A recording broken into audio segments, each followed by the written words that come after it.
விஜயகாந்த் அவர்களை நினைக்கும் பொழுது என்றுமே பசுமையாகத்தான் என் கண்கள் பணிக்கும். ஒரு மனித நேயத்துக்கு ஒரு உத்தரவாதம் என்றால் அது விஜயகாந்த் அவர்கள் தான். அவரோடு நான் பயணித்தது கூலிக்காரன், நல்லவன், தெருப்பாடகன் என்னும் புதுப்பாடகன். என்னை கதை திரைக்கதை வசனகர்த்தா பாடலாசிரியராக்கினார் நல்லவனில். அடுத்து என்னுடைய ஈடுபாட்டை பார்த்து என்னையே இயக்கச் செய்து என்னையே இசையமைக்கச் செய்து தெருப்பாடலை தந்தவர். அப்படிப்பட்ட மனிதரை என் வாழ்நாளில் மறக்க முடியாது. கடையேழு வள்ளல்களை பற்றி நாம் படித்திருக்கிறோம், பார்த்ததில்லை. நாம் கண்முன்னே வாழ்ந்தவர், வாழ்ந்து வள்ளலாக 8வது வள்ளலாக வாழ்ந்து காட்டியவர். 24 மணி நேரமும் ராஜாபாத தெருவில் அன்னமிட்டு கொண்டே இருப்பார்கள். அப்படி அன்னமிட்ட கை அவரது. அவருடைய காலம் திரையுலகின் பொற்காலம்.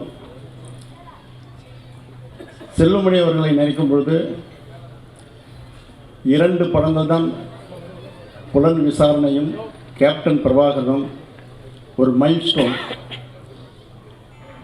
வட இந்திய தயாரிப்பாளர்கள்லாம் போட்டி போட்டு கொண்டு செல்வமணி அவர்களை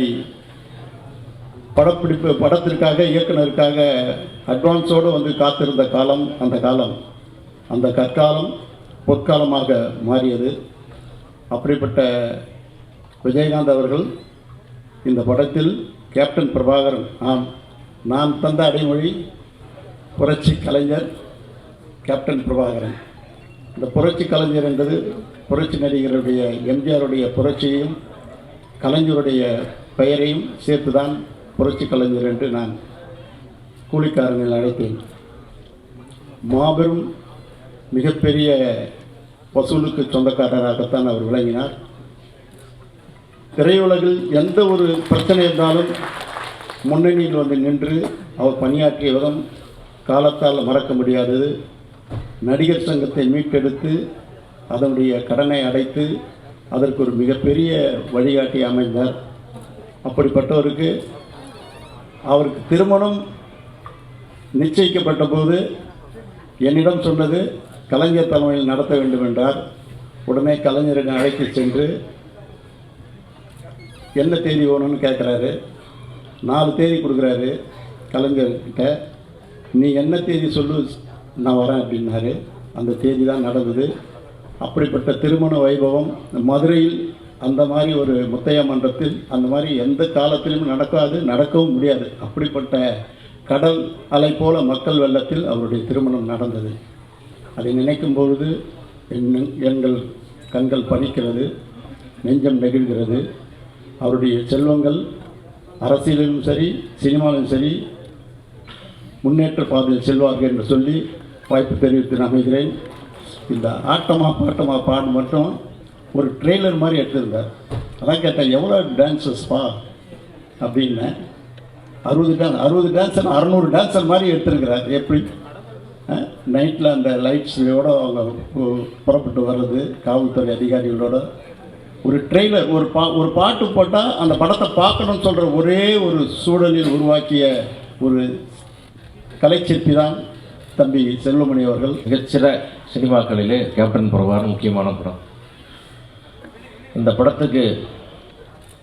படத்தின் மூலமாக கேப்டன் என்ற அடைமொழியை தந்து இப்படி ஒரு பிரம்மாண்டமான படத்தை அந்த காலத்தில் யாரும் எடுக்க முடியாத ஒரு பட்ஜெட்டில் படம் எடுத்த எங்களுடைய வழிகாட்டி ஆசான் அண்ணன் ஆசை இப்ராஹிம் ராவத்தர் அவர்களை நான் மொத்த கேப்டன் பிரபாகரன் குழுவின் சார்பாக வணக்கம் தெரிவித்துக் கொள்கிறேன். ஏன்னா இப்ராஹிமன் இல்லைன்னா இந்த மாதிரி இப்படி ஒரு பிரம்மாண்டம் ஒன்று உருவாயிருக்கவே முடியாது. ஆனால் அந்த மாதிரி வந்து கேப்டனுக்காக செலவு பண்ணுறதுல அவருக்கு மேலே யாருமே இல்லை. ஒரு நாள் காலையில் பெஞ்சில் வந்து டீ குடிச்சிட்டு இருக்கும்போது அன்றைக்கி தினத்தந்தி பேப்பரில் தமிழீழம் பிரபாகரனை பற்றி ஒரு நியூஸ் வருது. அதை பார்த்துட்டு படத்துக்கு இனிமேல் கேப்டன் பிரபாகரன் தான் டைட்டில்னு கூப்பிட்டு சொன்னார். அந்த மாதிரி வந்து இந்த கேப்டன்ற அடைமொழி அங்கிருந்து உருவாச்சு. இன்றைக்கி வந்து உலகம் முன்னளவும் இன்றைக்கி ஒரு கேப்டன் என்ற வார்த்தை அவரால் கொடுக்கப்பட்டது என்பதை இந்த இடத்துல அவருடைய மரியாதைக்காக நினைவு கூறுகிறேன். இந்த படம் வந்து ஒரு செல்வமணி எப்படி எடுத்தார்னு கேட்டிங்கன்னா, ஒரு ஷோலே படத்தோடைய ஒரு 10% பட்ஜெட்டில் தமிழில் ஒரு ஷோலை எடுத்து கொடுத்தார். அது காரணம் அப்படி ஒரு உழைப்பு, அப்படி ஒரு திட்டமிடுதல் இருந்தது. அந்த மாதிரி கிட்டத்தட்ட 2வது படத்திலேயே இப்படி ஒரு முத்திரையை பற்றி இயக்குனர் அப்படி இருக்கவே முடியாது. அந்த மாதிரி ஒரு மாபெரும் சாதனையை செல்லுமணி செய்த படம். அந்த செல்லுமணி கூட வந்து அப்படியே தோளுக்கு தோல் என்ற வசனம் தியாகத்தளிக்கான். பிற்காலத்தினுடைய கேப்டனுடைய அனைத்து அரசியல் ஈடுபாடுகளுக்கும் அரசியல் சிந்தனைகளுக்கும் அஸ்திவாரமாக அமைந்தது தியாகத்தளிக்கானுடைய வசனங்கள் என்று சொன்னால் நிச்சயமாக மிகையாகாது. ஏன்னா அப்படி அனல் தெரிக்கும் வசனங்களை கேப்டனுக்காக உருகி எழுதியவர் வந்து தியாகத்தளிக்கான். அவர் இந்த இடத்துல நன்றியோடு நினைவு கூறுகிறேன். அவர் ஒரு மாபெரும் ஒரு பலதரப்பட்ட ஒரு மல்டிபிள் பர்சனாலிட்டியான ஒரு மன்சூர் அலிகானை உருவாக்கி தந்த படம் இந்த கேப்டன் பிரபாகரன்.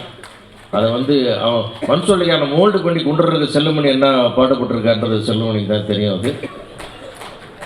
அது மாதிரி அற்புதமான ஒரு திரைப்படம். அது மாதிரி வந்து சிவந்தவன் படத்தில் பட்டத்திராணி பாட்டுக்கு அப்புறம் அதுக்கு இணையாக ஒரு பாடல் போட்டப்பட்டால் அது வந்து ஆட்டமா சேராட்டமா பாட்டு தானே. அப்படி ஒரு இசையை கொடுத்த ராஜா சார். இப்படி அந்த படத்துக்கு எல்லாருடைய பங்களிப்பும் இருந்தது. அற்புதமான ஒரு படம். இதிலெல்லாம் தாண்டி இந்த ரத்தம் சிந்தி எடுத்த படம்லாம் சொல்லுவாங்க. ஆனால் கேப்டன் ரத்தம் குட்ட நடித்த படம் வந்து இந்த படம். ஏன்னா அவர் இந்த படத்துக்கு உழைத்த உழைப்பும் பட்ட சிரமமும் எடுத்த ரிஸ்க்கும் சிந்திய ரத்தமும் அளவில்லாத உண்மையாகவே ஷாட்டில் அப்படியே ரத்த உழுவுழுவு நடிச்சிருக்கார். இந்த செல்லுமணி பல மேடைகளில் அப்படியே ரோப்போட கையோட ரத்தம் அப்படி ரத்தம் சொட்ட ரோப்பில் வருவார். அந்த மாதிரிலாம் அவர் நடித்து இந்த படத்துக்கு வந்து உயிர் கொடுத்துருக்காரு. அது அந்த கேப்டன் பிரபாகரனை இந்த விழாவிலே நம்முடைய பிரபாகரனே வந்து கலந்துட்டு எனக்கு ரொம்ப சந்தோஷம். தம்பி அபு வந்தது ரொம்ப மகிழ்ச்சி. இந்த கேப்டன் பிரபாகரன் வந்து ஒரு காலத்தை வென்ற படம். அதனால் அது விக்ரமன் சார் சொன்ன மாதிரி ஒருத்தருக்கு ஒரு ஐகானிக் படமே இது கேப்டனுக்கு இதுதான் படம்.